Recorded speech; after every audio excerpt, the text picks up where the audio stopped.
In just over a month in office, President Obama has already launched a series of bold initiatives tackling the economy, banks, housing, and the wars in Iraq and Afghanistan. Now he's gearing up for what could be his biggest battle so far, a newly released $3.5 trillion budget that's already drawing opposition from Republicans, lobbyists, and big business. The president is using his strongest language yet to explain what's at stake.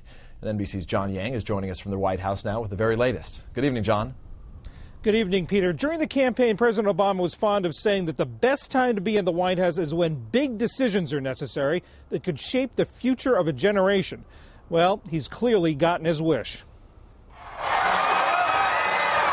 President Obama was courtside Friday night to watch the Washington Wizards battle his hometown Chicago Bulls as he prepares for his own battle with Congress over the ambitious $3.5 trillion budget plan he unveiled this week.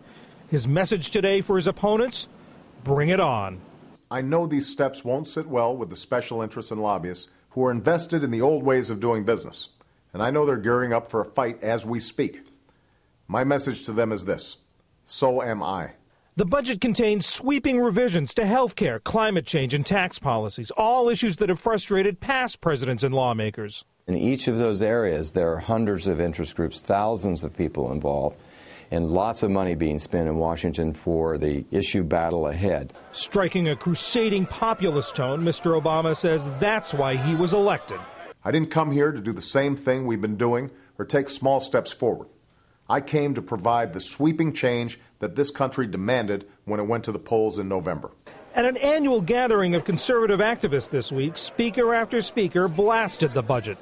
Spending a nation into generational debt is not an act of compassion. It is the boldest effort to create a European socialist model we have seen. This budget is nothing more than a job killer, plain and simple. The president's attempt to tackle so many politically charged issues all at once is complicated by the staggering economy.